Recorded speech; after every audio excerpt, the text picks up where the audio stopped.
चल राजेंद्र। सर जी, आज तो आप बेटे को छोड़ने दिल्ली जा रहे हो ना?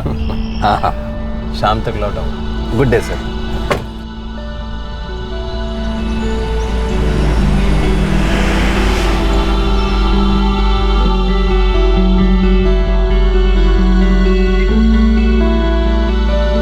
इस बार तू ऑस्ट्रेलिया से दुबला होके आया ना, मैं तेरे से बात ही नहीं करूँ। माँ काम करता हूँ, पूरा वक्त खाते थोड़ी ना रहूंगा। अरे काम का मतलब ये थोड़ी ना होता है कि अपनी सेहत का ही ध्यान ना रखे। ये ले। अरे भाई चलो जल्दी करो, 1 बजे तक दिल्ली पहुंचना है। अपना ख्याल रखना। हाँ खुश रहे।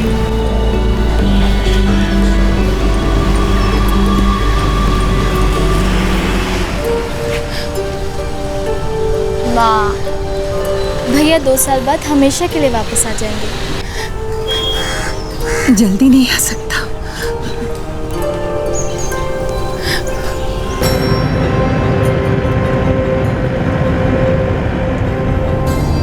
पापा पक्का 2 साल बाद अपना सब कुछ समेट के मैं यहीं कुछ अपना शुरू कर लूँ। तेरा जो दिल आए कर, पर तेरी माँ ने एक बात पक्की कर लिया, इस साल तेरी शादी कर देनी है बस। चेंज नहीं हो सकता। भाई कोई लड़की पसंद आएगी नहीं? पापा वो आप और माँ खुद तय कर लीजिए, आप जिससे बोलेंगे मैं शादी कर लूँगा। और हाँ, आपको बस 1 साल सर्विस करनी है तो चुपचाप रिटायर हो जाना है। और बेटा मैं तो अब और कोई एक्सटेंशन नहीं, बहुत मेहनत कर ली आपने, अब आप अपनी सारी जिम्मेदारी मुझ पे डाल दें। ठीक है बेटा, जैसा तू कहेगा करूँगा। जल्दी आ जाना, तेरे बिना घर सूना लगता है। मैं जल्दी आ जाऊँगा पापा, डोंट वरी।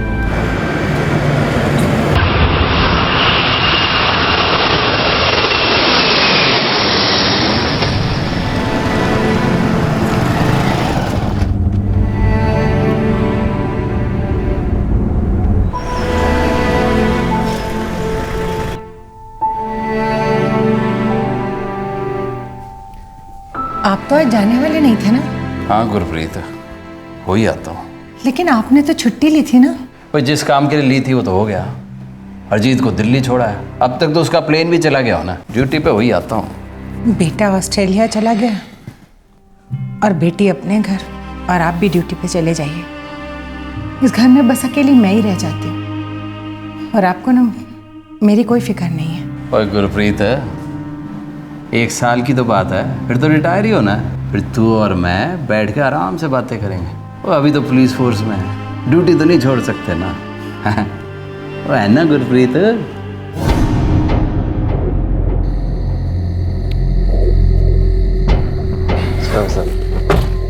सर जी, मुझे लगा कि छुट्टी ली है तो नहीं आएंगे आज। और राजेंद्र, तू अब मत शुरू हो जा गुरप्रीत की तरह। हाँ चल गाड़ी चला। एक ईमानदार इंस्पेक्टर जर्नैल सिंह, जिनके रिटायर होने में सिर्फ 1 साल बाकी था। जून 2013 का दिन उनके लिए बहुत इमोशनल था, क्योंकि वो अपने बेटे को दिल्ली छोड़ने गए थे, जो कि ऑस्ट्रेलिया जा रहा था, और शाम तक वो चंडीगढ़ वापस लौट आए। ड्यूटी के पक्के जर्नैल सिंह छुट्टी पर होने के बावजूद नाइट पेट्रोलिंग के लिए तैनात थे। कोई नहीं जानता था कि यह रात कितनी मुश्किल होने वाली थी। सर जी, पूरे करियर में आपने एक दिन भी छुट्टी ली होगी? याद नहीं अब। मुझे तो लगता है एक दिन भी नहीं ली होगी। हाँ, बेटी की शादी में ली थी, और भी ली होगी कभी कभार।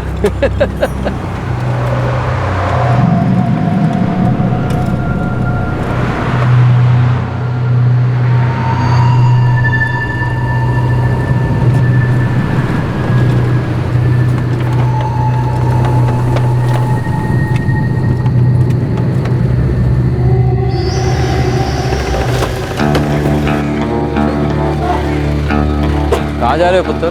जी दिल्ली। पैदल जाओगे पुत्र? नहीं जी, वो रास्ते में बस खराब हो गई थी, तो हमने सोचा कि पास के बस स्टेशन तक चल के चले जाते। बैठ जाओ, हम छोड़ देंगे।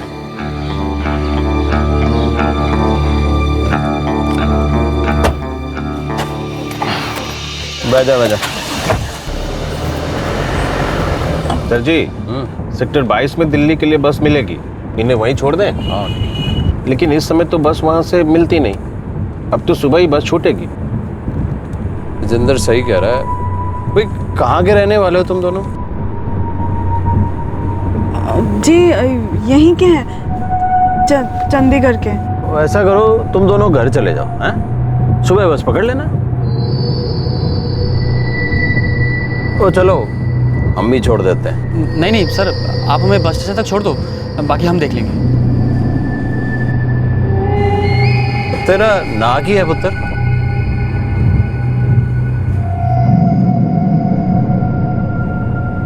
तेरा ना की है? सर बड़ी मेहरबानी होगी आपकी अगर आप हमें बस स्टेशन तक छोड़ दो। सर बाकी हम देख लेंगे, आप चिंता ना करो। घर से भाग गया हो क्या? ना नाम बता रहे हो ना पता। देखो मेरा शक बढ़ता जा रहा है पुत्र, और कुछ नहीं। सर हमारे घर वाले हमारी शादी से खुश नहीं हैं। अगर हम लौट गए तो वो हमको मार डालेंगे। कुछ नहीं कहेंगे, मैं हूं तुम्हारे साथ। चलो बताओ कहाँ के रहने वाले हो, बोलो। राजेंद्र, थाने ले चल गड्डी। जी सर जी।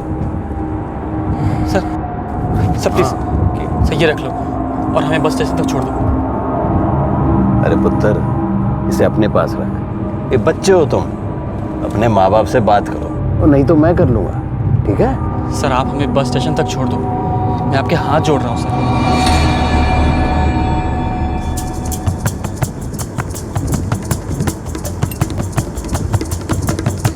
Constable Rajendra, constable Rajendra.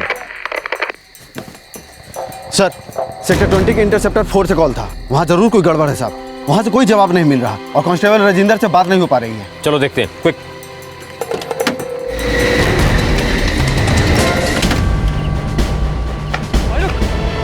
ज़्यादा होशियारी की ना तो गोली मार दूंगा।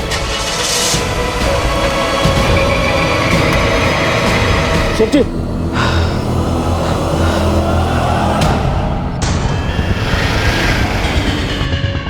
हम क्या करें? पता नहीं, यहाँ से निकल कर आगे जल्दी कहीं उतरना होगा। अब तो पुलिस भी हर जगह अलर्ट हो गई होगी। सेफ्टी।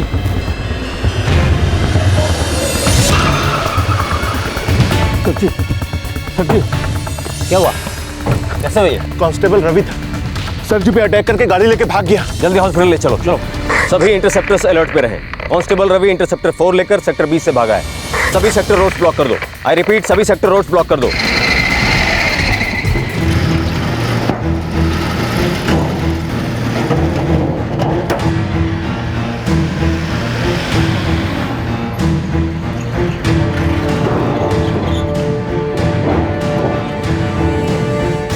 इंटरसेप्टर 4 को पकड़ना है। कांस्टेबल रवि लेकर भागा है, उसके साथ एक लड़की भी है जो शायद प्रिया है।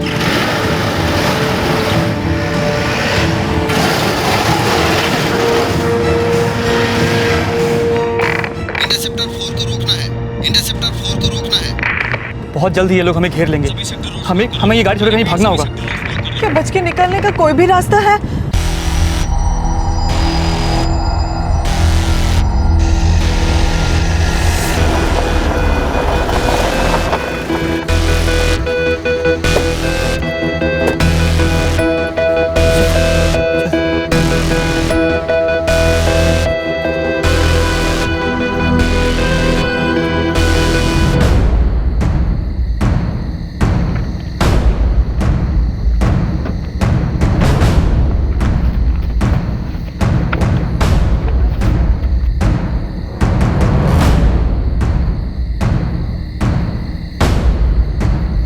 इंटरसेप्टर 4 धनस गांव के पास गाड़ी मिल गई है। सभी पुलिस पेट्रोल को अलर्ट कर दो।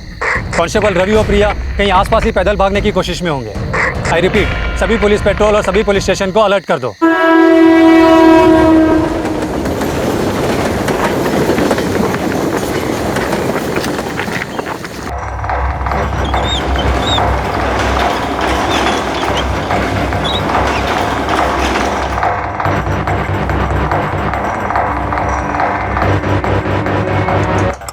सर वो रोड के किनारे किनारे चल रहे थे। जनरल सर ने उनके मदद के लिए गाड़ी रुकवाई थी, पर सर वो पूरे रास्ते ठीक ठीक जवाब नहीं दे रहे थे सर। तभी जनरल सर ने पहचान लिया कि वो कांस्टेबल रवि है सर। क्या हुआ इनको?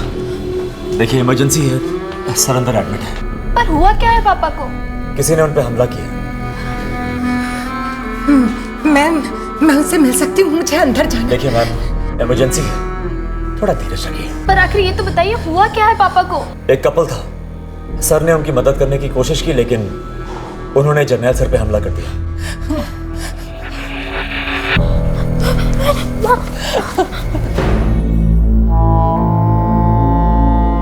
प्रीति, तू हरजीत को फोन कर दे। मुझे पता नहीं क्यों बहुत डर लग रहा है। वो तो अभी पहुंचा ही नहीं होगा। सर, इंटरसेप्टर 4 धनसगांव के पास छोड़ी गई मिली है। अजय एक काम करो, फोर्स के हर आदमी को अलर्ट कर दो। उन दोनों का पकड़ा जाना बहुत जरूरी है। उन्होंने 2 खून किए, एक सीनियर पुलिस ऑफिसर पे अटैक किया। अब इससे पहले कि वो कोई और जुर्म करें, उनका हिरासत में होना बहुत जरूरी है। सर,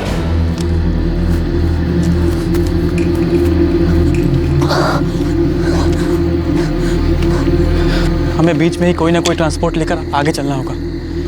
अब तक तो हर जगह अलर्ट भी हो गया।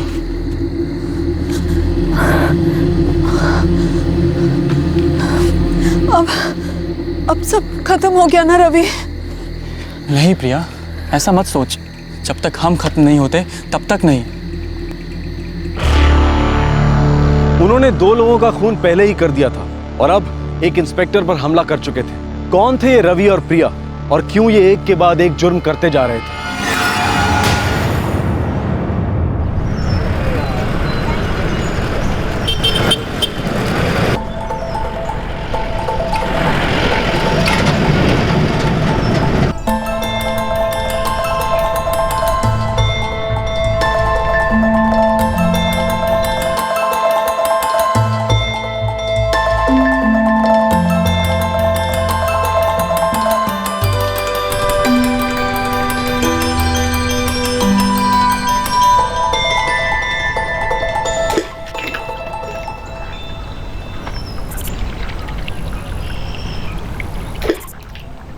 अच्छा, तो तू मेडिकल एग्जाम के बाद चंडीगढ़ जाकर पुलिस की नौकरी पे लग जाएगा?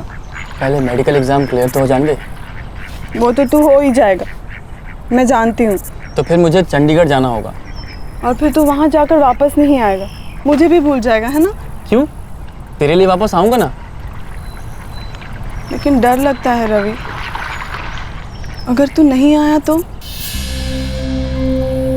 तेरे बिना मैं जीने की सोच भी नहीं सकता पगली।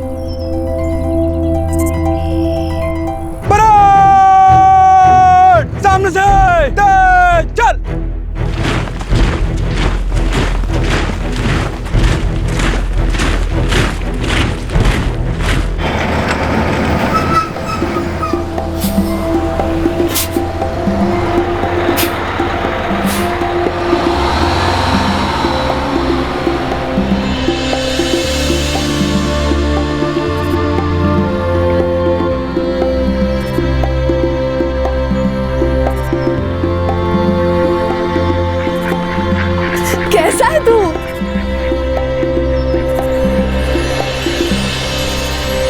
जानती है अभी तक घर भी नहीं गया, सबसे पहले तेरे से मिलने आया हूँ। मैं तो चाहती हूँ कि रोज सुबह तू मेरी सूरत देखे और मैं तेरी। अभी ट्रेनिंग हुई है, पहले पोस्टिंग हो जाने दे, उसके बाद जॉब में थोड़ा जम जाऊँ, फिर घर आकर तेरे बाबूजी से तेरा हाथ मांगूंगा। अच्छा जी, कहीं देर ना हो जाए रवि, तो जानता है मैं कितनी सोनी हूँ, कोई और ले जाए ना तो मुझे मत कहना। अच्छा, इतनी जल्दी है तो कर ले किसी और शादी। कर लो। नहीं।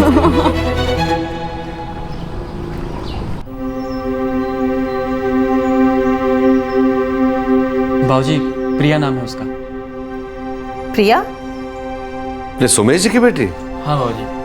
अरे वो तो तुम्हारे साथ स्कूल में पढ़ती थी ना? जी भैया। बचपन से चल रहा है क्या? ठीक है नरेश, तू एक काम कर, लड़की वालों के घर जाके उनसे बात कर, अगर वो लोग राजी हैं और सब ठीक ठाक है तो बात कर लेते हैं। जी बाबूजी। क्यों भाई, कब से चल रहा था ये सब कुछ? हमें तो मालूम ही नहीं पड़ा। बोलो ना रवि। पागल हो गया क्या तू? पता नहीं था कि क्या मतलब है? सच में बाबूजी मुझे नहीं पता था। अब तो पता चल गया ना, अब भूल जा तू उसे। हम तेरे लिए दूसरी लड़की ढूंढ देंगे। माँ, मैं प्रिया से प्यार करता हूँ, उसी से शादी करूंगा, चाहे जो भी हो जाए। रवि होश में आओ, ये शादी नहीं हो सकती। अरे वो लोग भी नहीं मानेंगे और हम भी नहीं मानेंगे। अरे कुछ समझाओ इस बेवकूफ को। वो बहन लगती है इसकी। ये सब बकवास है बाबूजी, ऐसे कोई बहन नहीं हो जाती है। और अगर गोत्र एक है तो क्या भाई बहन हो गए?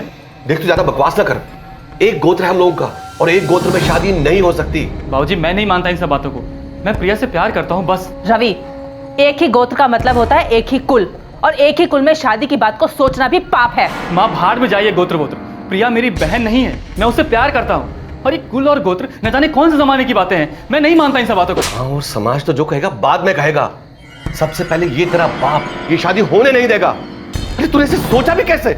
सोचा ही कहाँ बाबूजी, वो तो बस हो गया और मैं गांव समाज किसी की परवाह नहीं करता।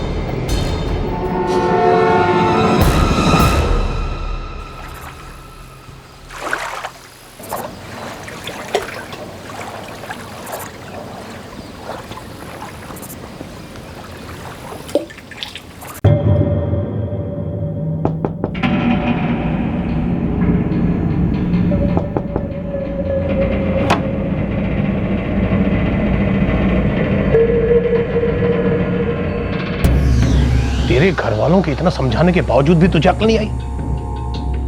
फिर भी तेरी इतनी हिम्मत कि तुम उठाए चलाए मेरी बेटी का हाथ मांगने? चाचा जी, बाबूजी तो समझ नहीं रहे, आप तो समझो, हम दोनों प्यार करते हैं एक दूसरे से, फिर ये कुल और गोत्र कहां से आ गया बीच में? काश किसी ने ध्यान दिया होता जब तुम दोनों के बीच ऐसा पाप जन्म ले रहा था, तभी कुचल देते तो आज ये नौबत नहीं आती। तू चला जाए यहाँ से, ये शादी नहीं हो सकती, आज नहीं और कभी भी नहीं। और अगर आज के बाद तूने इस चौखट पर पांव भी रखा तो याद रखना कि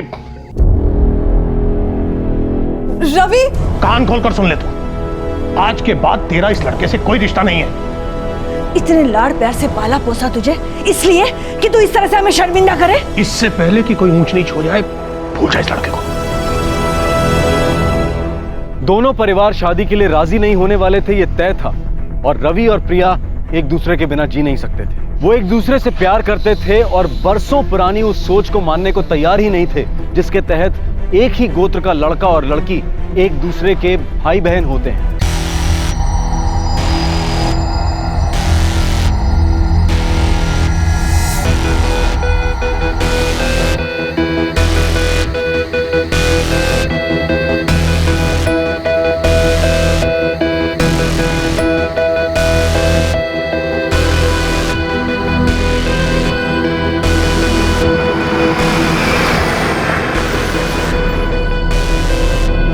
जो भी होगा देख लेंगे।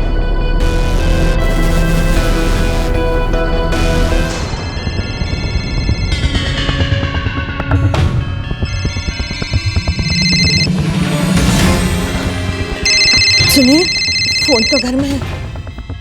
सब कुछ तय करके भागी है वो। भाई साहब, गलती हो गई। पता चलते ही उसकी शादी करवा देनी चाहिए थी।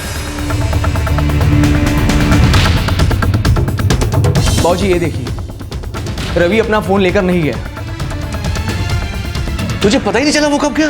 नहीं बाबूजी, मैंने तो सोचा भी नहीं था कि वो इस तरह भाग जाएगा।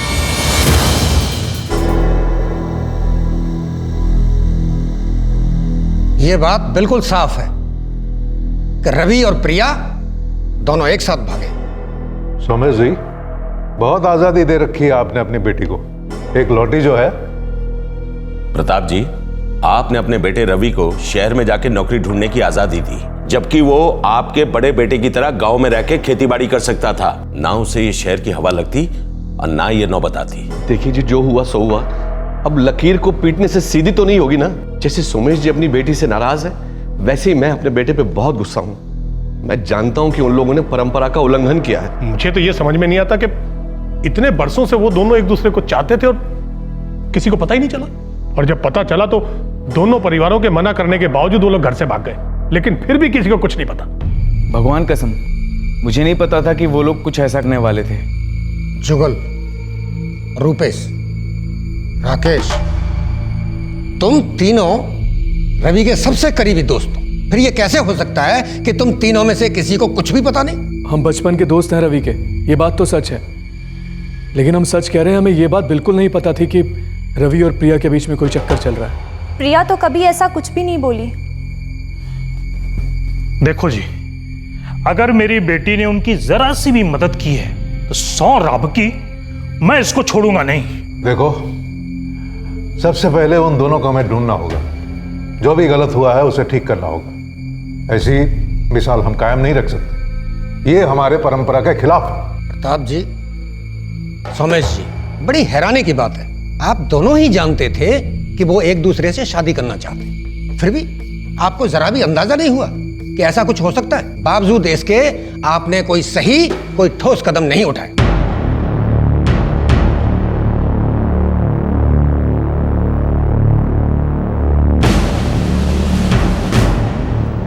पंचायत इस बात को बिल्कुल बर्दाश्त नहीं कर सकती।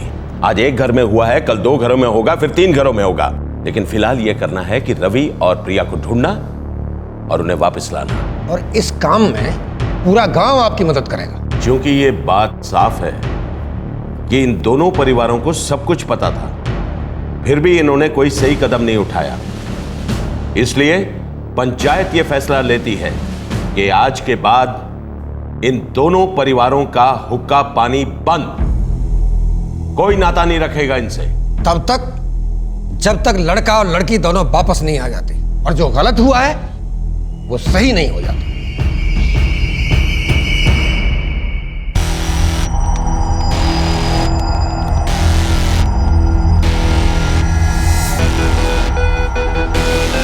सदा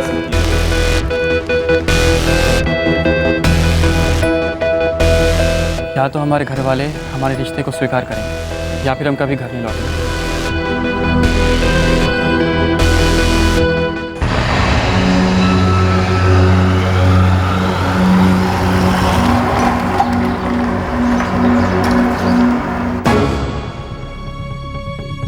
हर जगह ढूंढा हमने, लेकिन उनका कहीं पता नहीं चल रहा। मैं ये मान नहीं सकता कि रवि कहां गया है। तुम दोनों में से किसी को पता ही नहीं है। राकेश और जुगल, एक बात याद रखना, अगर बाद में पता चला कि तुम दोनों में से कोई उनका साथ दे रहा है तो अच्छा नहीं होगा। मैं सच बोल रही हूँ बाबूजी, प्रिया ने मुझे कभी कुछ नहीं बताया। देख रंजना, अगर तूने झूठ बोला ना तो ये पंचायत हमारा भी हुक्का पानी बंद कर देगी। सच सच बता दे रंजना। अम्मा मैं सच बोल रही हूँ। ऐसे कैसे गायब हो सकते हैं दोनों? किसी को कुछ पता नहीं कि दोनों कहां हैं? तुझे भी कुछ पता नहीं चला? बेटी ने कपड़े लत्ते सामान सब बांधा होगा और भाग गई।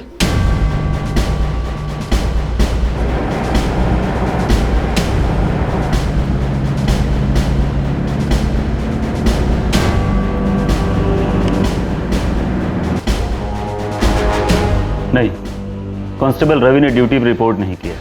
वो छुट्टी पे गया था लेकिन वापस नहीं आया। हम कल तक इंतजार करेंगे, नहीं तो उसको बिना इन्फॉर्म किए ड्यूटी पे नहीं आने के लिए सस्पेंड कर। ओम गणपते नमो नमः। ओम गणाधिपते नमो नमः। ओम ब्रह्मोर्भस्वतस्तवितुर्वरेण्यं भर्गो देवस्य धीमहि धियो यो न प्रचोदयात्। सर्वे ग्रहाः शान्तिकर भवन्तु। पंडित जी, कुछ ऐसा कीजिए कि हमारी बेटी वापस आ जाए। आ जाएगी, वो पता चल जाएगा। इस बार लौटने के बाद थोड़ी सावधानी बरतिएगा, ज्यादा छूट मत दीजिएगा उसे। पंडित जी, वो हमको वापस कब मिलेगी? बहुत जल्द। आपको क्या लगता है हम हमारे बेटे की मदद कर रहे हैं? कैसी बात कर रहे हैं आप सोमेश जी? ड्यूटी पर नहीं गया है वो, हम भी उसे दिन रात तलाश कर रहे हैं। हमारी बेटी अपने आप नहीं भाग सकती है, इतनी हिम्मत नहीं है उसमें। सोमेश जी, बात को समझो। आप अपनी बेटी पे जितना गुस्सा है, हम भी अपने बेटे पे उतना ही गुस्सा है। दोनों ने हम दोनों का नाम मिट्टी में मिला दिया है। हम भी उनकी गलती वैसे ही सुधारना चाहते हैं जैसे कि आप। हम भी उतनी ही तकलीफ में सोमेश जी जितने कि आप। देखिए, झगड़ा करके कोई फायदा नहीं है, दोनों मिलकर ढूंढेंगे। आखिर जाएंगे कहां?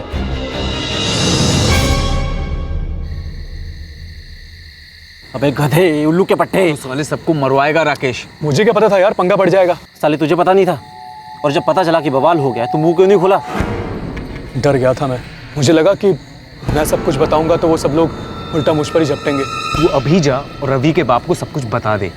तुम भी चलो ना मेरे साथ। नहीं, तू अकेले जा। हाँ, मैं भी नहीं आऊँगा। साले दोस्त हो तुम मेरे। बात अब दोस्ती की नहीं है राकेश, गाँव की है, और वो तू ही है जिसने सच छुपाया है। हाँ, वैसे भी हमें कुछ पता नहीं था, अब तूने बताया तो मालूम चला। अब या तो तू जाके सबको सच सच बता दे, या फिर मैं जाके बताता हूँ सबको कि तुझे सब कुछ पता है।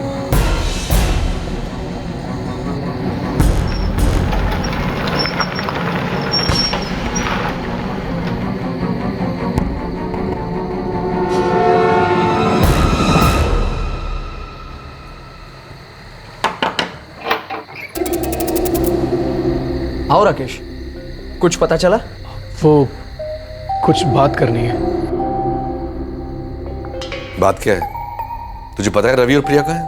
चाचा जी, वो प्रिया के साथ जाने से पहले रवि मिला था मुझे। बाबूजी 1 मिनट, पहले उसे अपनी बात तो कह लेने दो। चाचा जी सच्ची कह रहा हूँ, गलती हो गई है, माफ कर दीजिए। मुझे नहीं पता था कि इतना बड़ा बवाल हो जाएगा।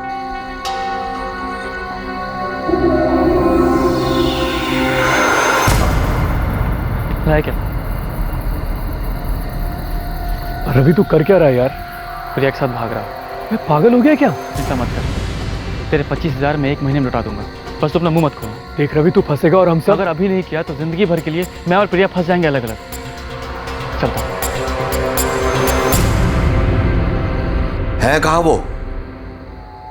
राकेश बता, कहाँ हैं वो लोग? वो अंबाला में है। वो चाचा जी, वो शादी कर लिया उन्होंने।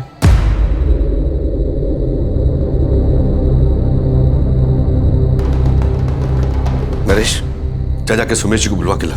जी बाबूजी। तेरी आखिरी बार कब बात हुई थी उनसे? जी आज सवेरे हुई थी। तुझे पता है वो अंबाला में कहाँ रहते हैं?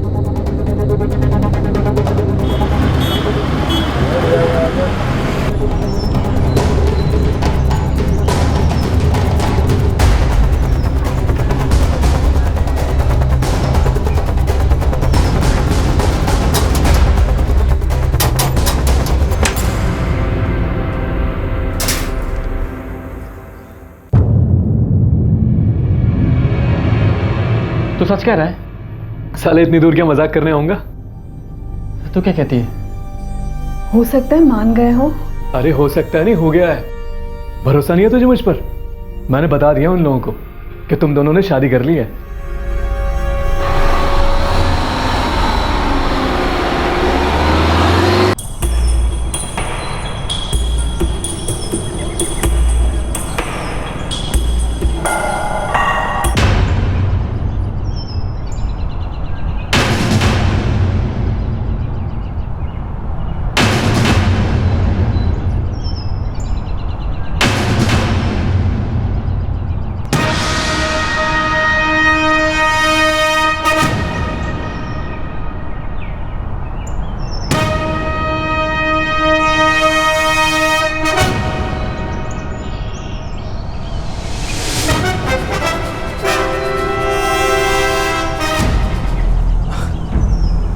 अरे आ जाओ आ जाओ।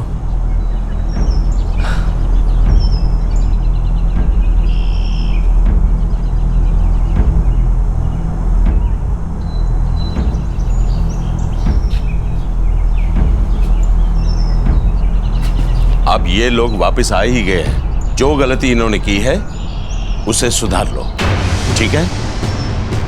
चलिए।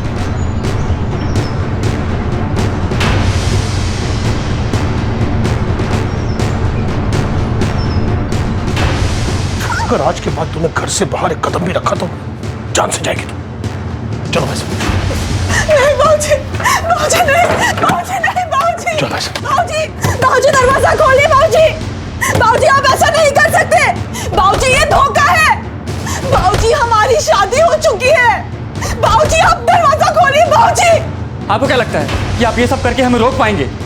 वो तो पता नहीं, मगर इस बार तुम दोनों में से अगर किसी एक ने भी सर उठाया ना तो उसको काटने में देर नहीं लगेगी। सोच ले, जिंदगी जरूरी है या वो लड़की?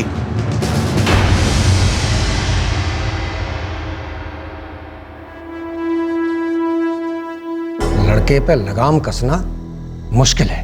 एक काम करो, लड़की की शादी करवा दो और कहीं दूर करवा दो ताकि इन दोनों को आपस में मिलने का मौका ही ना मिले। और जब तक लड़की की शादी न हो जाए उसे बिल्कुल घर से बाहर मत जाने दो।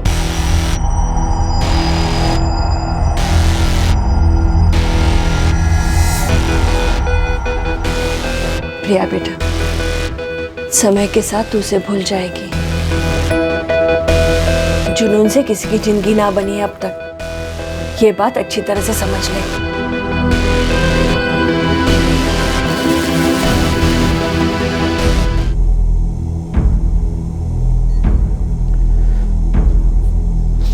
उस लड़की को भूल जा और ड्यूटी पे जाना शुरू कर।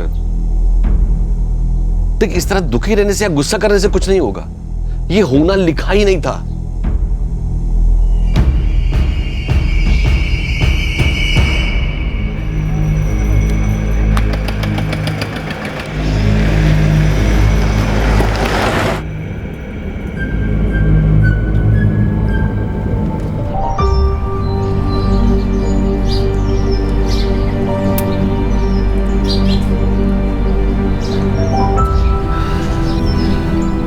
भूपेन जी, हमें आपका बेटा हरीश पसंद है।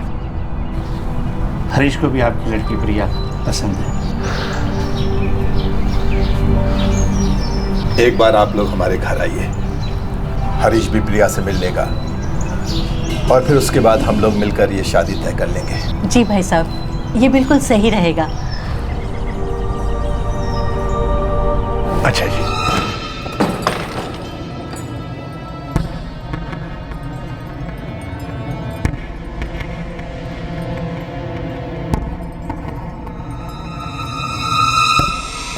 ये कोर्ट के पेपर्स नहीं है। मुझसे बिना पूछे, बिना मेरी मर्जी के आप लोग ये नहीं कर सकते। तू रवि से रिश्ता तोड़ रही है, चुपचाप इस कागज पर दस्तखत कर दे, और नहीं करना तो मत कर। वैसे भी तुम्हारी शादी की कोर्ट में रजिस्ट्री नहीं हुई है, इससे कोई फर्क भी नहीं पड़ता है। हरीश अच्छा लड़का है, वो लोग परसों तुझे देखने आ रहे हैं। देख, इस शादी में तेरी भी भलाई है प्रिया, सीधे सीधे हाँ कर दे। अगर बगावत करेगी तो जान से जाएगी तू।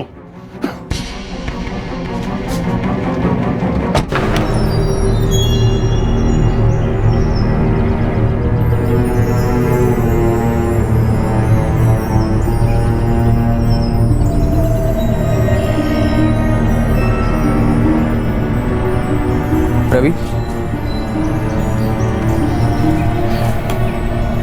देख, प्रिया ने शादी के लिए हाँ कर दी है। देख, अब तू भी होश में है और नए सिरे से शुरुआत कर।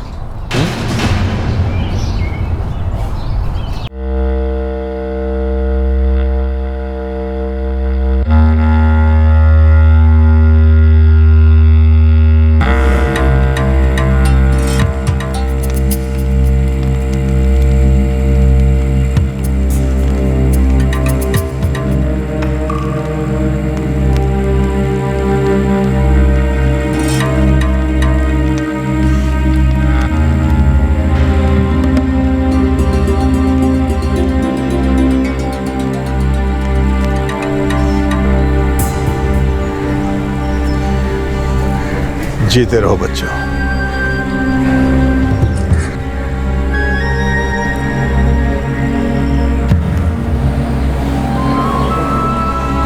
खुश रहे।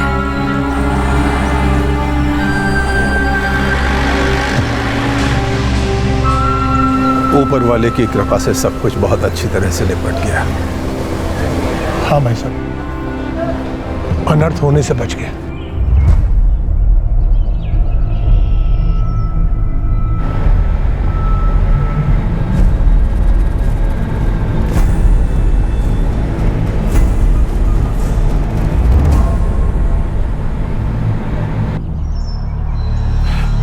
सामान पूरा रख दिया ना?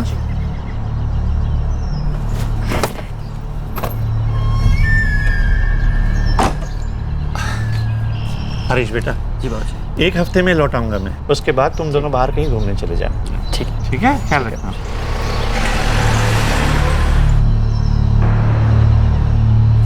हरीश बेटा, बाहर कहीं बाद में चले जाना, पहले प्रिया को लेकर आसपास कहीं घुमाने ले जाओ।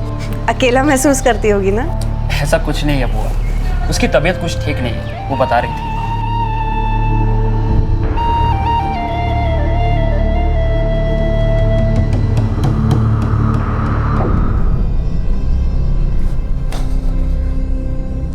बेटा, जो वो उसे भूल जा, जिंदगी बहुत लंबी है। देख, तेरे लिए इससे भी अच्छा रिश्ता आएगा।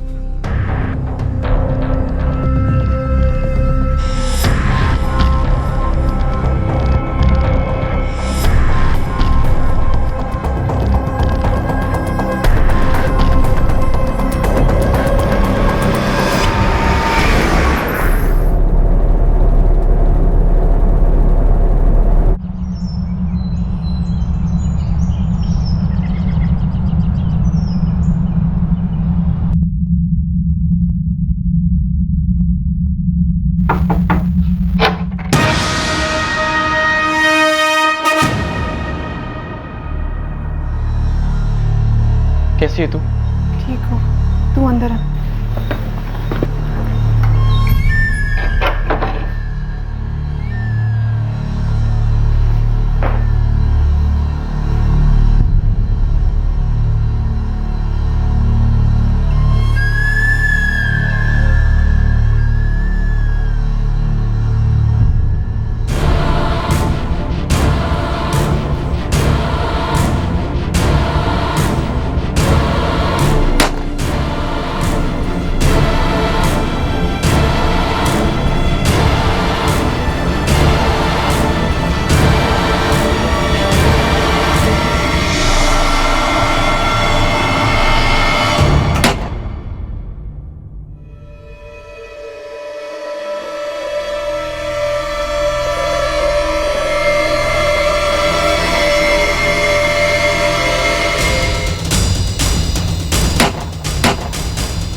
चल उठ प्रिया, हिम्मत रख, उठ, सब ठीक हो जाएगा।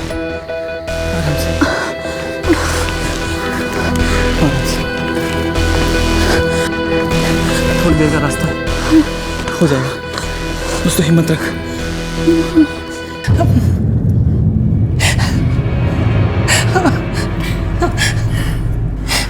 आपसे कहा था ना कि आप ड्यूटी पे मत जाइए, पर आप मेरा कहना कभी नहीं मानते। गुरप्रीत, ड्यूटी तो ड्यूटी है, उससे क्या बचना।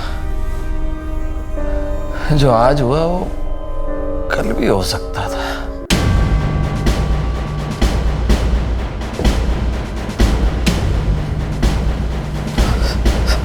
Relax general, relax. ठीक हूँ सर। हमें सब कुछ पता चल चुका है सर। अफसोस है थोड़ी देर हो गई रवि को पहचानने में, नहीं तो उस वक्त तो हिरासत में होता। नहीं जनरल, हमें सब कुछ पता है। आपने पूरी कोशिश की है। हमारे डिपार्टमेंट का एक आदमी गुनहगार बन चुका है और 1 महीने से फरार है। ये बात हम सब के लिए बहुत ही शर्मनाक है। हम उस गुनहगार को और उस लड़की को जल्द से जल्द पकड़ लेंगे जनरल।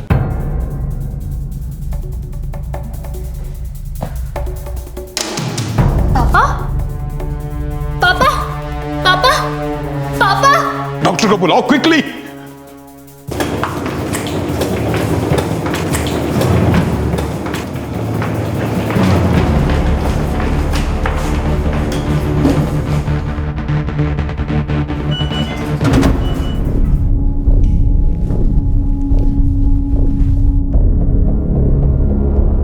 डॉक्टर साहब। कैसे हो? डॉक्टर साहब, मैं मिल सकती हूँ उनसे? हमने बहुत कोशिश की, मतलब? हम उन्हें बचा नहीं पाए।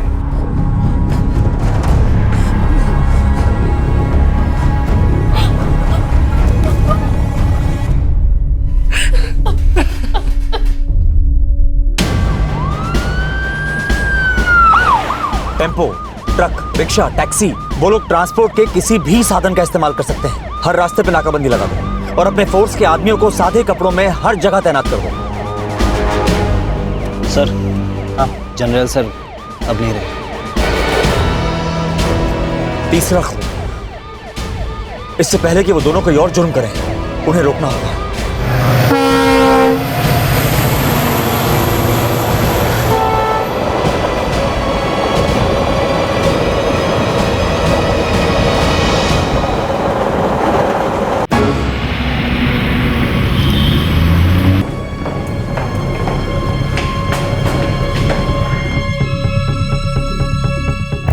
जर्नल एक सीनियर ऑफिसर था, ईमानदार और उसूलों का पक्का। सिर्फ 1 साल बचा था उसके रिटायरमेंट में। एक पुलिस ऑफिसर की इस तरह से मौत हमारी पुलिस फोर्स के मोराल के लिए अच्छी नहीं। सर, उनकी मौत का हम सभी को बहुत अफसोस है। हमें रवि और प्रिया को किसी भी हालत में गिरफ्तार करना होगा।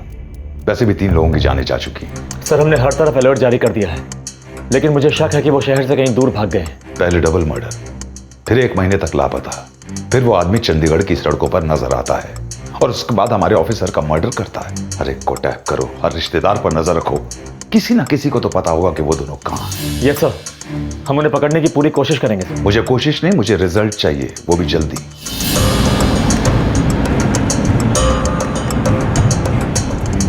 सर, प्रिया की एक दोस्त है रंजना, उससे पूछताछ करें। सर, प्रिया ने पिछली बार उसी की मदद ली थी। पर दोबारा उसकी मदद लेंगे वो दोनों? सिर्फ 1 महीना पहले ही रवि ने प्रिया के पति हरीश और उसकी मां सुमित्रा की हत्या की थी और हरीश की बुआ को भी बुरी तरह से जख्मी किया। लेकिन रवि को कैसे पता चला कि प्रिया की शादी किससे और कहां हुई थी और वो हरीश के घर पहुंचा कैसे?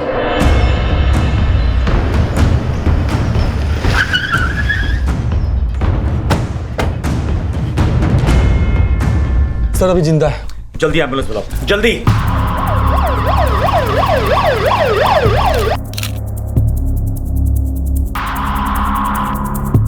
साहब, गोली की आवाज सुनी तभी मैं यहाँ भागा आया। मैं यही पास में ही रहता हूँ। किसी ने गोली चलाने वाले को देखा? नहीं साहब, किसी को देखा नहीं। साहब, घर की बहू प्रिया घर में नहीं है। 1 हफ्ता पहले हरीश के साथ प्रिया की शादी हुई थी। साहब, कुछ लोगों ने प्रिया के साथ एक लड़के को जाते हुए देखा था। सुना है वो लड़का प्रिया के गांव का ही है।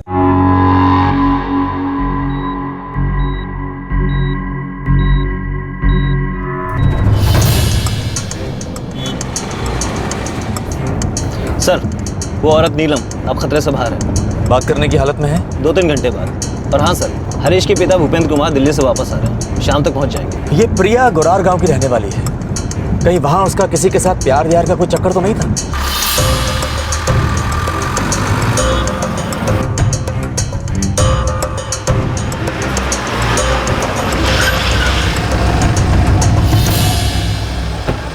नहीं, ऐसा हो ही नहीं सकता। लेकिन ऐसा हो गया है। अभी 2 घंटे पहले एक लड़के ने हरीश और उसकी मां को गोली मार दी। उस लड़के ने हरीश की बुआ पर भी गोली चलाई, लेकिन उनकी किस्मत अच्छी थी, वो बच गई। और हादसे के बाद गांव वालों ने प्रिया को एक लड़के के साथ जाते हुए देखा है। प्रिया ऐसा कैसे कर सकती है? गांव से बाहर उसकी शादी कराई, कभी उसे घर से बाहर नहीं जाने दी। फिर वो दीपालपुर में ही ये बात कैसे पता चली रवि को? रवि? रवि कौन है?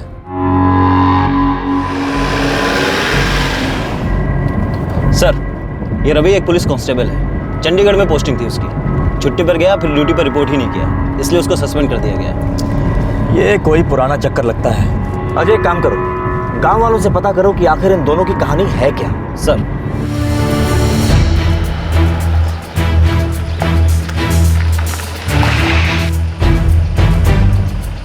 साहब, ऐसा नहीं हो सकता। वो तो प्रिया को बुला चुका था। वो चंडीगढ़ जा रहा था ड्यूटी पे। हाँ साहब, यही बोल के गया था वो। झूठ बोला था उसने आप लोगों से।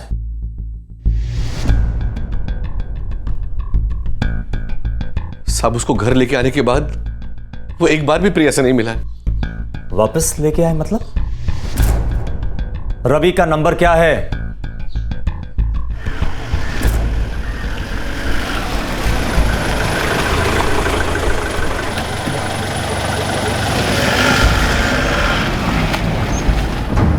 सही है सर, पुराना लफड़ा है। हाँ, दोनों परिवार राजी नहीं हुए होंगे। हाँ सर, वही पुराना गोत्र का मामला। परिवार और पंचायत के हिसाब से दोनों भाई बहन थे, इसीलिए सबने विरोध किया। और फिर रवि और प्रिया ने भागकर शादी भी कर ली सर। फिर वापस क्यों है? सर, रवि का एक पुराना दोस्त जिसने रवि और प्रिया को भागने में उनकी मदद की थी, वही उन दोनों को वापस गाँव में लेकर आया और फिर गाँव वालों ने उन दोनों को अलग कर दिया। और मुझे पता चला है कि रवि को पता चले बिना प्रिया की शादी हरीश नाम के लड़के से करवा दी गई थी, वो भी गाँव से बहुत दूर। पर मुझे लगता है कि रवि को इस बारे में सब कुछ मालूम था। पर कैसे? सर, रवि के कुछ दोस्त हैं, उनमें से एक ने पिछली बार उनकी भागने में मदद की थी। हो सकता है उनमें से किसी ने बताया हो। बुलाओ सबको। और ये लो, ये रवि का मोबाइल नंबर है, इसे ट्रैकिंग पे डाल दो, पता तो चले आखिर रवि की मदद कर कौन रहा है।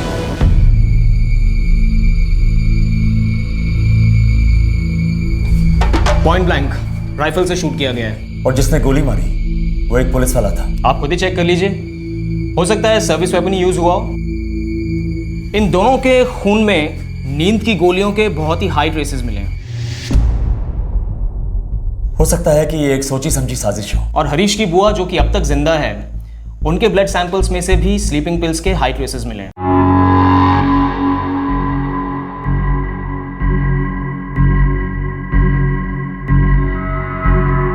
जी हाँ, नीलम जी के खून में स्लीपिंग पिल्स के ट्रेसेस मिले हैं। बात हो सकती है उनसे? हाँ, अब वो बोलने की कंडीशन में है। साहब हम सच कह रहे हैं, हमें नहीं पता कि रवि को कैसे पता चला कि प्रिया के ससुराल कहाँ पर है। हाँ साहब, हमें तो ये भी नहीं पता कि प्रिया की शादी किससे और कहाँ हुई। तुम्हारा दोस्त रवि वहाँ पर सर्विस राइफल लेकर गया था। उसने प्रिया के पति हरीश, उसकी माँ और उसकी बुआ तीनों पर ही गोलियां चलाई और उसके बाद वो प्रिया को लेकर वहाँ से भाग गया। मामले की गंभीरता को समझ रहे हो ना तुम लोग? हाँ साहब, लेकिन हम लोगों ने कुछ नहीं किया साहब। ऐसा कैसे हो सकता है कि बिना किसी की मदद के प्रिया के ससुराल जा पहुंचा, और जबकि प्रिया तो उसके कांटेक्ट में भी नहीं थी। साहब हमें सचमुच कुछ नहीं मालूम, और हमें तो लगा था कि वो दोनों एक दूसरे को भुला चुके हैं। हाँ साहब, और गांव में भी यही खबर थी साहब कि प्रिया शादी के लिए राजी हो गई है।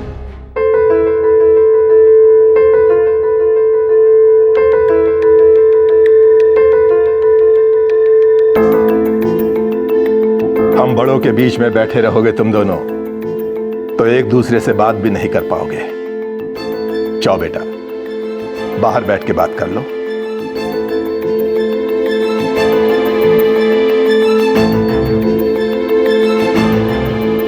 जोड़ी अच्छी लग रही है दोनों की। जी हाँ सोमेश, प्रिया भी बहुत खुश लग रही है। रवि को सबने यही समझाया साहब कि प्रिया अपनी मर्जी से शादी कर रही है, और ये सुन के वो काफी टूट चुका था, बहुत दुखी था साहब वो। हाँ सर, और हमें लगा कि उसने सच मान लिया।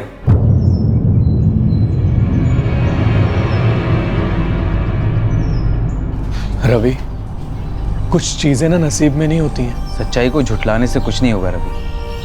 सच्चाई ये है कि तू नसीब का लिखा मान ले और उसे भूल जा।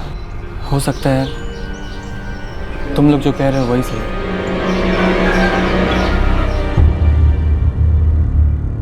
हमें कुछ नहीं पता सर, हमें नहीं पता था कि प्रिया का किसी रवि नाम के आदमी के साथ कोई प्यार व्यार का चक्कर था। उस दिन जब मैं बाहर आई तो देखा भाभी खून से लथपथ थी और प्रिया उस लड़के के साथ सामने खड़ी थी। मैं कुछ बोलूं उससे पहले ही उसने मुझ पर गोली चला दी। आपके खून में नींद की गोलियों के अंश पाए गए हैं, हरीश और सुमित्रा के खून में भी। अब ये तो नामुमकिन सी बात है कि 3 लोगों ने एक ही साथ नींद की गोलियां खा ली।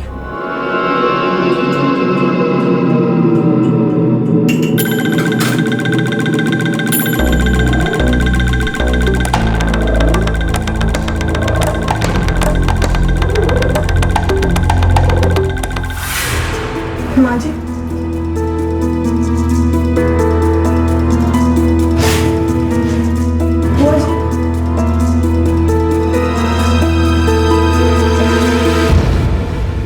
पता नहीं सर, पर क्या सच में प्रिया ने ये सब कुछ किया है? क्या सुबह की चाय में उसी ने दवाई मिलाई थी?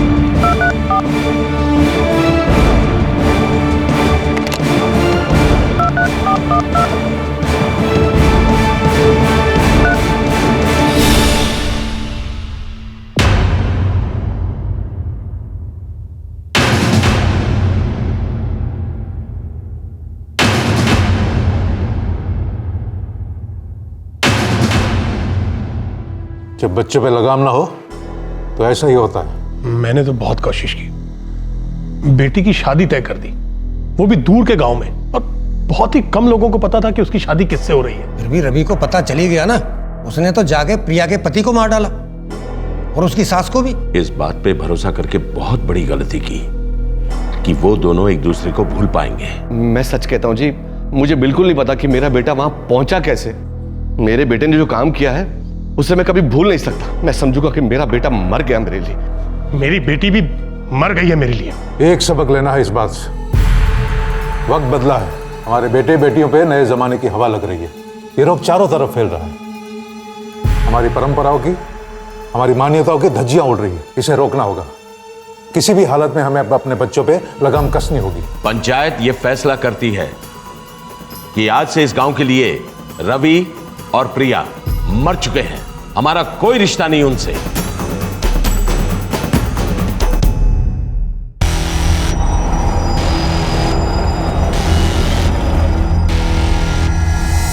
रवि, ऐसे कब तक भागते रहेंगे? जब तक भाग सकते हैं।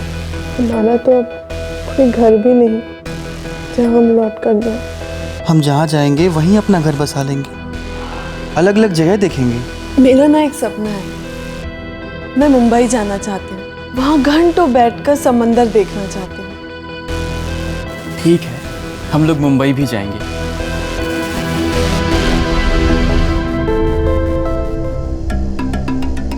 सर, रवि का सेल फोन 4 मई से ही बंद है, जब वो घर से निकला था।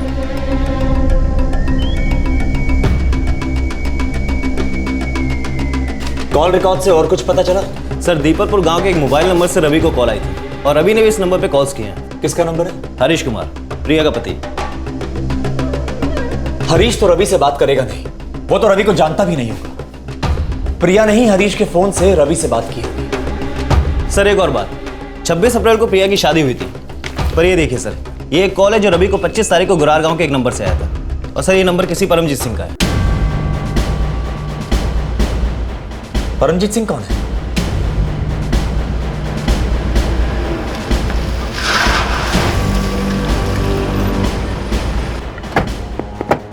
मेरे फोन से रवि को फोन?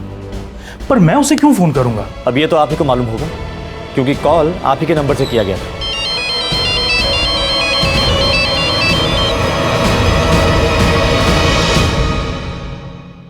रंजना, तूने 25 अप्रैल को मेरे फोन से किसी को फोन किया था? प्रिया की शादी से एक दिन पहले। सच सच बता रंजना। बाबूजी, मुझे नहीं पता था कि ऐसा कुछ हो जाएगा।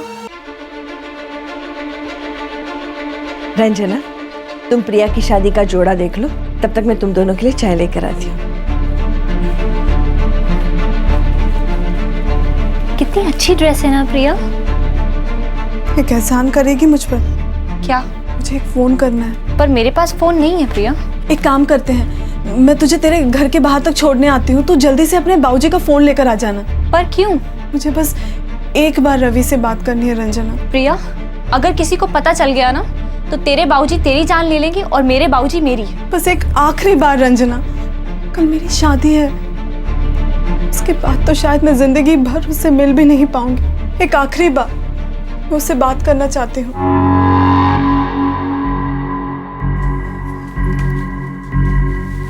चटनी आपने लिखी ना? अब 3 तरह की चटनी है। हाँ ठीक है। प्रिया बेटा, कहाँ जा रही है? कहीं नहीं बाबूजी, बस बाहर तक। रंजना अपने घर से कुछ चूड़ियाँ लेकर आ रही है, वो ही देखने जा रही थी। अच्छा अच्छा, जल्दी आ जाना बेटा। हाँ बाबूजी, अभी आई।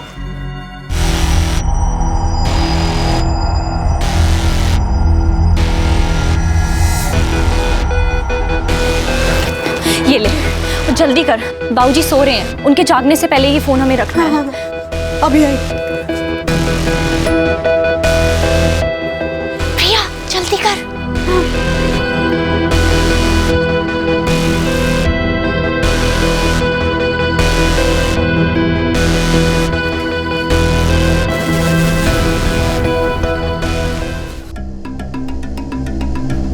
प्रिया ने यही कहा था कि उसे आखिरी बार बात करनी है।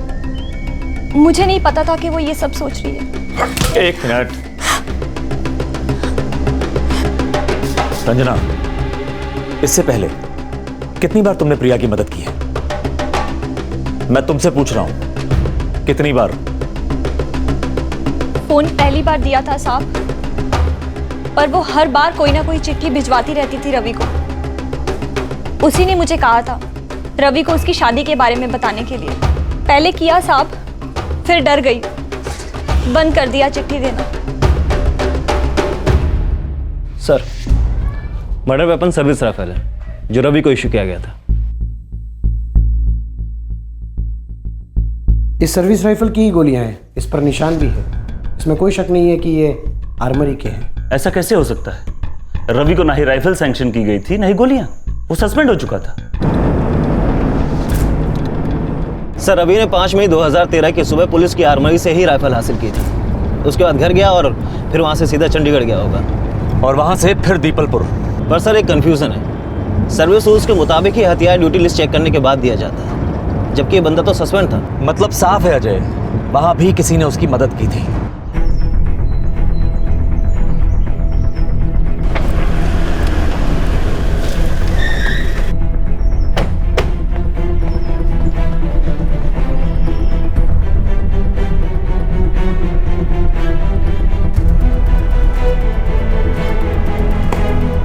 कांस्टेबल मनिंदर सिंह, रवि सस्पेंडेड था, ये बात तुम पहले से जानते थे। इसके बावजूद तुमने उसे कार्बाइन और राइफल इशू कर दी। देखो मनिंदर, नेग्लिजेंस ऑफ ड्यूटी, ये चार्ज तो तुम पे लगेगा ही। अब चार्जेस लगने से पहले अगर अपनी सफाई में सच बोल दो तो तुम्हारे लिए बहुत अच्छा हो। मैं और रवि बैचमेट थे सर। सर, पता नहीं था कि वो हथियार किसी ऐसे काम के लिए इस्तेमाल करेगा। यार रवि तू है कहाँ? एक तो इतने दिन बाद दिखा है और आते ही राइफल मांग रहा है, वो भी बिना ड्यूटी लिस्ट के। यार तू मुझ पे डाउट कर रहा है? अच्छा सुन, ये ड्यूटी लिस्ट बाद में चेक कर लेना, अभी मुझे ड्यूटी ज्वाइन करना है। साहब बहुत नाराज है मेरे पे। अब अगर बिना राइफल के साहब के पास गए ना तो फालतू में नया बवाल खड़ा कर देंगे। चल ठीक है।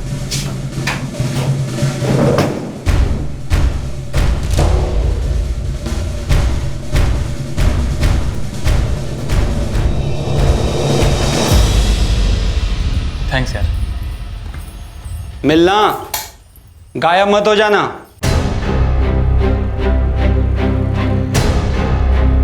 सब मुझे नहीं पता था भगवान कसम की वो ऐसा कुछ काम करेगा। सब कुछ बहुत ही अच्छी तरह से प्लान किया गया था। वो दोनों गांव से भागना ही नहीं चाहते थे। सर, ये प्रिया ने ही अपने पति, सास और बुआ सास को नींद की गोलियां दी होंगी ताकि ये लोग जब भागे तो कोई इनका रास्ता ना रोक सके। और फिर ये रवि आया होगा, उसने सब पर गोलियां दाग दी होंगी। अजय, एक काम करो, इन दोनों के नाम का रेड अलर्ट जारी कर दो और उसे हर स्टेट में भेजो। ये दोनों किसी भी कीमत पर बच के निकलने नहीं चाहिए। सर,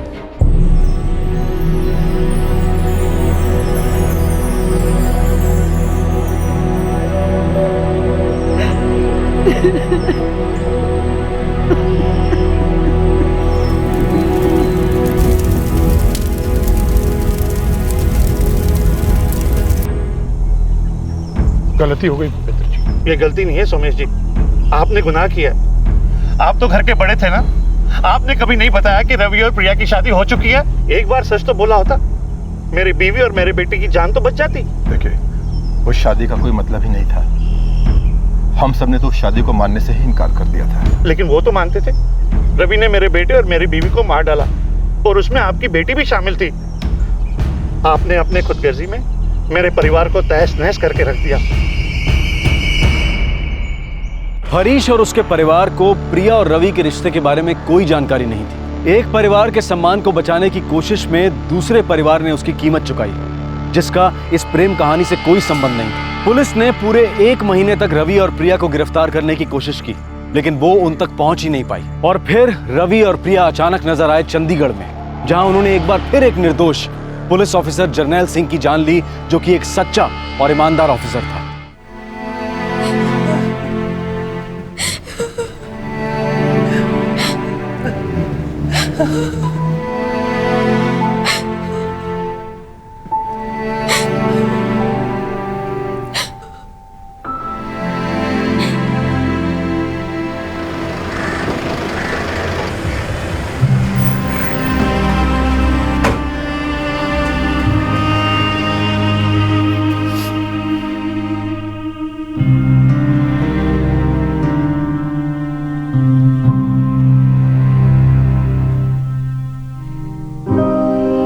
आपको बस 1 साल सर्विस करनी है तो चुपचाप रिटायर हो जाना है। और बेटा मैं तो अब और कोई एक्सटेंशन नहीं, अब अपनी सारी जिम्मेदारी मुझ पे डाल।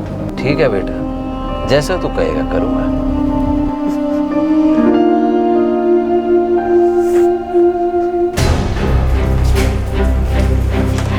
सर, रवि का सैलरी अकाउंट सील कर दिया गया। उसके अकाउंट से आखिरी ट्रांजैक्शन क्या हुआ था? पिछले महीने में एक भी नहीं सर।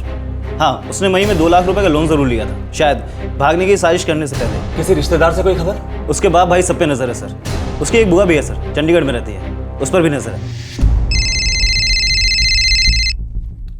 Good afternoon sir. क्या प्रोग्रेस है राजेश? सर, हमने रवि के हर रिश्तेदार को ट्रैकिंग पे डाल दिया है। फिर भी कुछ पता नहीं चला? अभी नहीं सर, लेकिन आप भरोसा रखिए, हम बहुत जल्द उन्हें ढूंढ लेंगे। तरीका कोई भी हो, कोई फर्क नहीं पड़ता। मुझे वो दोनों अपनी हिरासत में चाहिए। Is that clear? जी सर।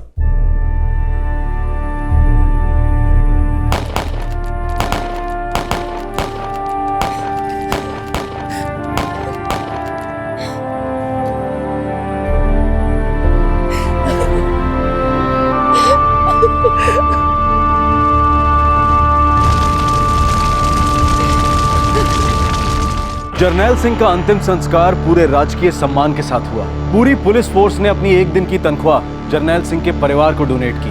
बहुत इज्जत थी जर्नैल सिंह की पुलिस फोर्स में, लेकिन उनके हत्यारे अब भी पुलिस की गिरफ्त से बाहर थे। उनके बैंक अकाउंट, सब रिश्तेदार, सबकी ट्रैकिंग हो रही थी।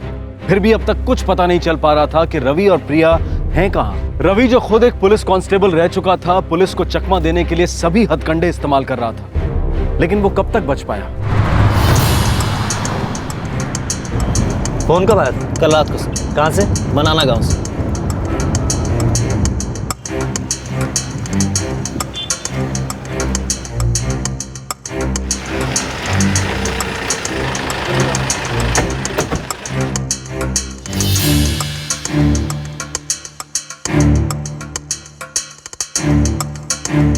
याद नहीं साहब। ऐसे कितने लोग आते हैं रोज तेरी दुकान पर जो तू उन दोनों को पहचान नहीं पा रहा है?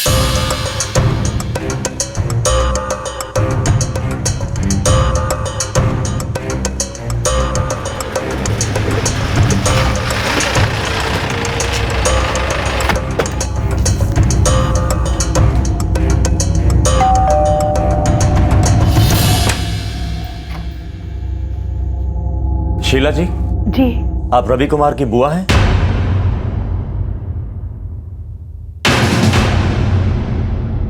कल रात को 9:30 बजे रवि ने मनाना गांव से आपको फोन किया था। देखिए शीला जी, रवि और प्रिया ने 3 खून किए हैं। रेड अलर्ट है उनके खिलाफ, और जो भी इंसान उन्हें बचाने की कोशिश करेगा वो उनके गुनाहों में शामिल समझा जाएगा। उसने मदद मांगने के लिए फोन किया था। उसे पैसे चाहिए थे, पर मैंने मना कर दिया। मैंने न्यूज़पेपर में खबर पढ़ ली थी साहब। बुआ जी, मुझे कुछ रुपयों की जरूरत है, आप इस बार मेरी मदद कर दो प्लीज। रवि, मैंने जो अखबार में पढ़ा, क्या वो सच है? तूने एक पुलिस वाले को भी मार डाला? बुआ जी, गलती से हो गया, मैंने जानबूझ करके नहीं किया। रवि, तू क्यों ऐसी हरकतें कर रहा है? हाँ, एक लड़की के लिए पागल हो गया है क्या? पहले तूने 2 लोगों की जान ली, और अब ये तीसरा खून। कब तक भागेगा ऐसे? बुआ जी, मुझे रुपयों की जरूरत है, आप रुपए दोगे या नहीं इतना बता दो। तू है कहाँ इस वक्त? ये मैं नहीं बता सकता, आप मेरी मदद करोगे या नहीं? नहीं, तू अपने आप को पुलिस के हवाले कर दे, समझे? सच कहती हूँ साहब, मुझे नहीं पता वो कहाँ है। अगर रवि का दोबारा फोन आए तो आप कहिएगा कि आप मदद करने के लिए तैयार हैं। मिलने की जगह भी तय करिएगा, और उसके बाद सीधा हमें खबर कर दीजिएगा। जी।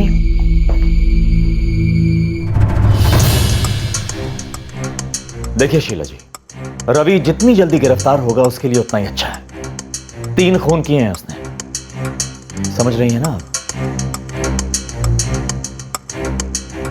सर, ऐसा लगता है कि वो लोग मनाना गांव से निकल चुके हैं। देखते हैं कहां तक भागते हैं। उनके पैसे तो खत्म होने को हैं, वो ज्यादा दूर नहीं जा सकते।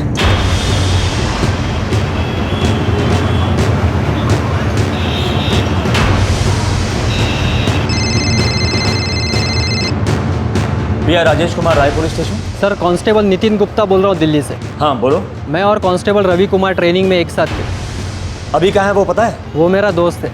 कल रात फोन आया था उसका, मदद मांग रहा था, पर मुझे पता था चंडीगढ़ पुलिस को उसकी तलाश है। कहाँ है वो?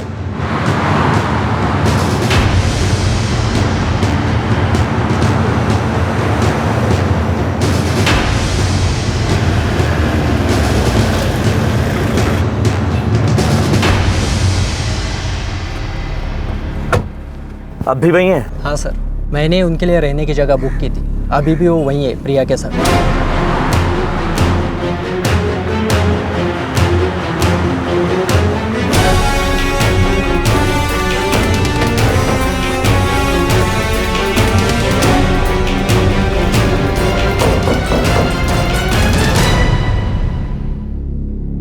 कौन है?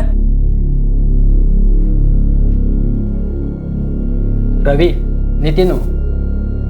हाँ रुक, आ रहा हूँ।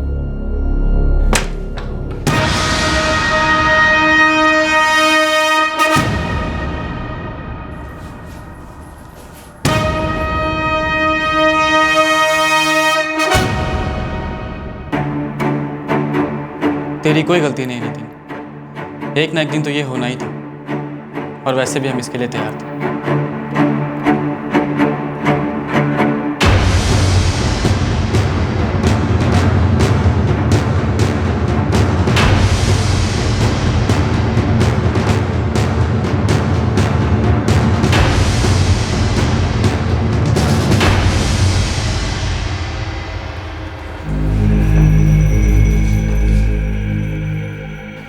सर, मैं अपने सारे गुनाह कबूल करने को राजी हूँ, बस एक विनती है आपसे। तुम्हें क्या लगता है ये गेस्ट हाउस है जहां हम तुम्हारी विनती का इंतजार कर रहे हैं? सर, वो प्रिया प्रेग्नेंट है।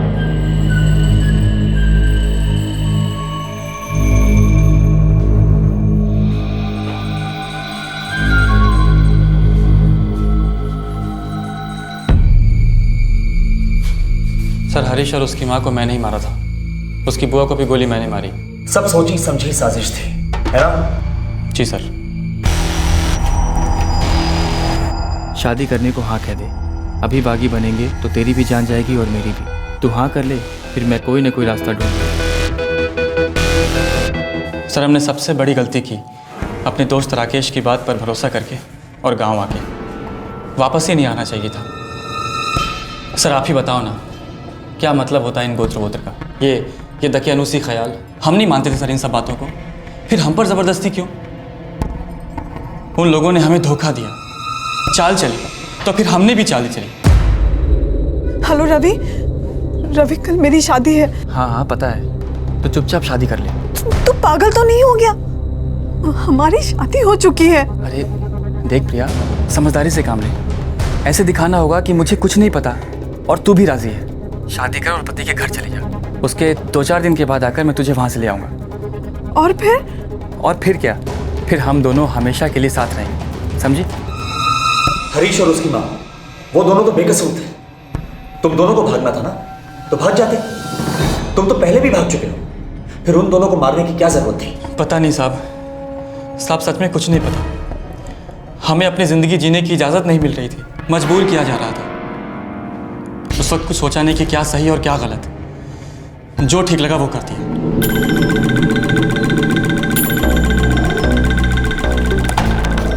ससुर कहते रहे?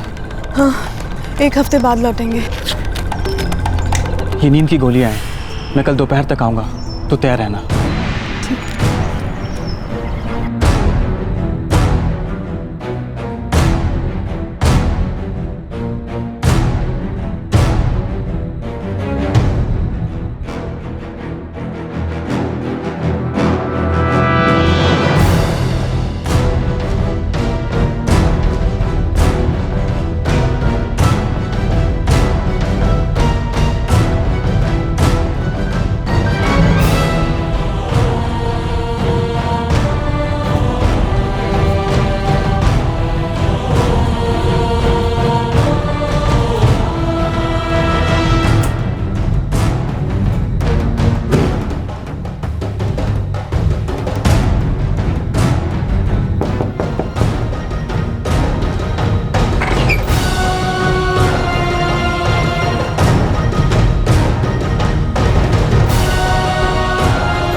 नींद में थे वो लोग, बेचारे अपनी जान भी नहीं बचा सकते थे। ऐसे बेकसूर लोगों की तूने जान ले ली। और जर्नैल सर, उन्होंने तो तुम्हारी मदद की थी। तुम जानते भी हो वो कितने सीनियर अफसर थे। सर, मैंने उनसे कहा था बस स्टेशन तक छोड़ दो।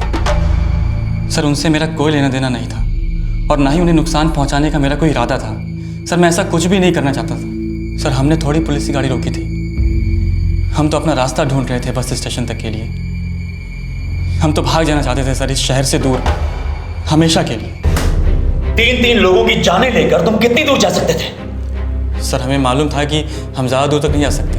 हमने जब पहला जुर्म किया था तभी मालूम पड़ गया था कि हम बचेंगे भी नहीं। सर आप ही बताइए, जो रिवाज कानून को मंजूर नहीं है, देश के संविधान के हिसाब से जायज़ नहीं है, ऐसे दकियानूसी रिवाजों का राज अभी क्यों है हमारे समाज में?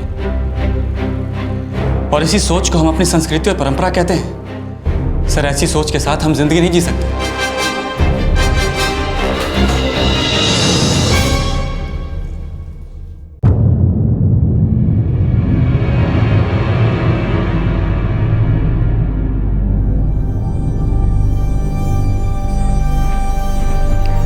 लड़की सच बोल रही है, वो प्रेग्नेंट है।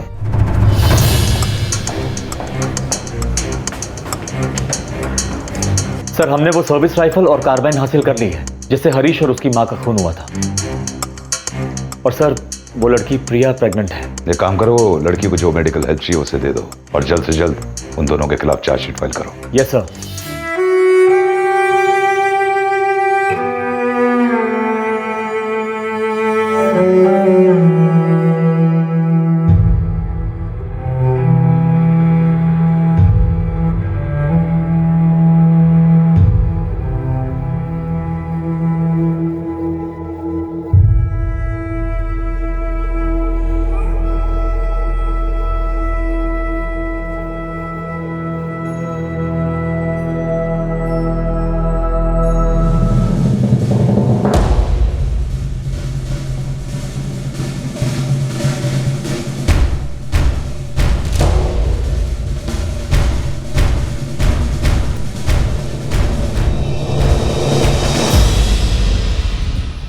रवि और प्रिया फिलहाल न्यायिक हिरासत में हैं और उन दोनों पर आईपीसी की अलग अलग धाराओं के तहत चार्जेस फाइल हुए हैं। धारा 302 हत्या के लिए, 307 हत्या करने की कोशिश, धारा 409 criminal breach of trust by public servant, धारा 186 यानी किसी पब्लिक सर्वेंट को उसकी ड्यूटी करने से रोकना, धारा 333 किसी पब्लिक सर्वेंट पर उसकी ड्यूटी के दौरान उस पर जानबूझकर हमला करना और उसे जानलेवा चोट पहुंचाना, धारा 397 चोरी या डकैती करते वक्त किसी पर जानलेवा हमला करना जिसकी वजह से किसी की जान जाना, और आर्म्स एक्ट के तहत भी उन पर चार्जेस फाइल हुए हैं। पुलिस ने हाई कोर्ट में अपील की है कि इस केस को फास्ट ट्रैक कोर्ट को सौंपा जाए। हाई कोर्ट ने इस अपील को मंजूर कर लिया है और इस केस की सुनवाई जल्द ही हर रोज शुरू हो जाएगी और फिर जल्द ही कोर्ट से फैसला भी आ जाएगा। जर्नैल सिंह का बेटा हरजीत जो कि ऑस्ट्रेलिया जा रहा था, फ्लाइट स्टॉप ओवर पर उसने जब अपना फोन ऑन किया तब उसे अपने पिता की गंभीर हालत की जानकारी मिली। वो तुरंत वापस लौट आया।